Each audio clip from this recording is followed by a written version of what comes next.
ಎಲ್ರಿಗೂ ನಮಸ್ಕಾರ ಸ್ನೇಹಿತರೆ, ವೆಲ್ಕಮ್ ಟು ಅವರ್ ಚಾನಲ್.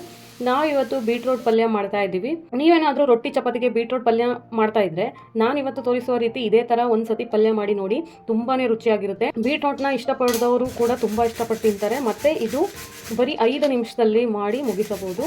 ಬನ್ನಿ ಇದನ್ನು ಮಾಡುವ ವಿಧಾನ ಹೇಗೆ ಅಂತ ನೋಡೋಣ. ಅದಕ್ಕಿಂತ ಮುಂಚೆ ನಮ್ಮ ಚಾನಲ್ನ ಇನ್ನೂ ಸಬ್ಸ್ಕ್ರೈಬ್ ಮಾಡಿಲ್ಲ ಅಂದರೆ ದಯವಿಟ್ಟು ಸಬ್ಸ್ಕ್ರೈಬ್ ಮಾಡ್ಕೊಳ್ಳಿ. ಪಕ್ಕದಲ್ಲಿರೋ ನೋಟಿಫಿಕೇಷನ್ನ ಕ್ಲಿಕ್ ಮಾಡ್ಕೊಳ್ಳಿ. ಹೊಸ ವಿಡಿಯೋ ಹಾಕಿದ ತಕ್ಷಣ ನಿಮಗೆ ಗೊತ್ತಾಗುತ್ತೆ.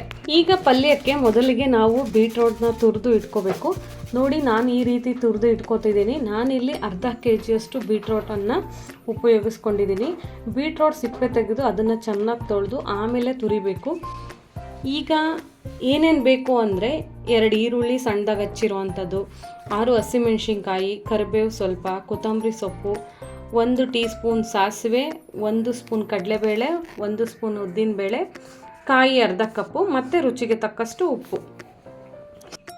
ಸೊ ಫ್ರೆಂಡ್ಸ್, ಹೇಗೆ ಮಾಡೋದಂತ ನೋಡೋಣ ಬನ್ನಿ. ಮೊದಲಿಗೆ ಗ್ಯಾಸ್ ಮೇಲೆ ಒಂದು ಬಾಣಲಿಯನ್ನು ಇಟ್ಟು 3 ಸ್ಪೂನ್ ಎಣ್ಣೆ ಹಾಕ್ಕೊಂಡು, ಎಣ್ಣೆ ಬಿಸಿ ಆದ ಮೇಲೆ ಅದಕ್ಕೆ ಸಾಸಿವೆ ಹಾಕ್ಕೊಳ್ಳಿ. ಸಾಸಿವೆ ಚಟಪಟ ಅಂತ ಅಂದಮೇಲೆ ಕಡಲೆಬೇಳೆ, ಉದ್ದಿನಬೇಳೆ ಹಾಕ್ಕೊಳ್ಳಿ. ಲೋ ಫ್ಲೇಮಲ್ಲಿ ಇಡಿ. ಇದಾದಮೇಲೆ ಕರಿಬೇವು ಹಾಕ್ಕೊಳ್ಳಿ. ಲೋ ಫ್ಲೇಮಲ್ಲಿ ಇಟ್ಟು ಫ್ರೈ ಮಾಡಿ.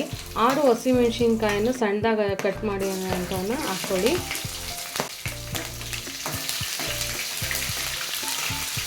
ಇದನ್ನು ಚೆನ್ನಾಗಿ ಫ್ರೈ ಮಾಡಾದಮೇಲೆ ಈರುಳ್ಳಿ 2 ಮೀಡಿಯಮ್ ಸೈಜ್ ಸಣ್ಣ ಗಾತ್ರದ್ದು ಈರುಳ್ಳಿ 2 ಮೀಡಿಯಮ್ ಸೈಜ್ ಗಾತ್ರದ್ದು ಹಾಕ್ಕೊಳ್ಳಿ.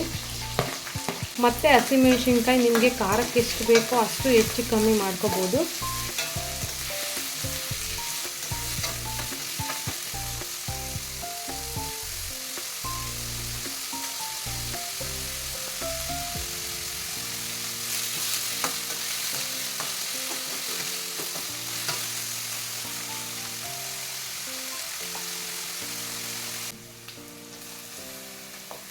ನೋಡಿ, ಈಗ ನಾನು ತುರಿದು ಇಟ್ಕೊಂಡಿರೋ ಬೀಟ್ರೂಟನ್ನು ಸೇರಿಸ್ತಾ ಇದ್ದೀನಿ. ಸ್ವಲ್ಪ ಎಣ್ಣೆಯಲ್ಲಿ ಚೆನ್ನಾಗಿ ಫ್ರೈ ಆಗಬೇಕು. 1 ನಿಮಿಷ ಸಾಕು, ಜಾಸ್ತಿ ಏನು ಬೇಡ. ಮಿಕ್ಸ್ ಆದರೆ ಸಾಕು ಚೆನ್ನಾಗಿ.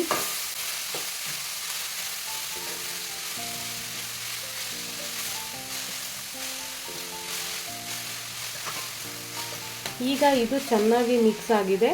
ಈಗ ನಾವು ಇದಕ್ಕೆ ರುಚಿಗೆ ತಕ್ಕಷ್ಟು ಉಪ್ಪು ಹಾಕ್ಕೊಳ್ಳೋಣ.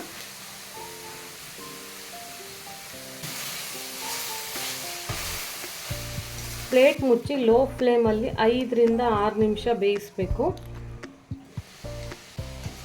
ಮಧ್ಯದಲ್ಲಿ ತಿರುಗಿಸ್ತಾ ಇರಬೇಕು. ಆಮೇಲೆ ಕಾಯಿ ತುರಿ ಹಾಕಿ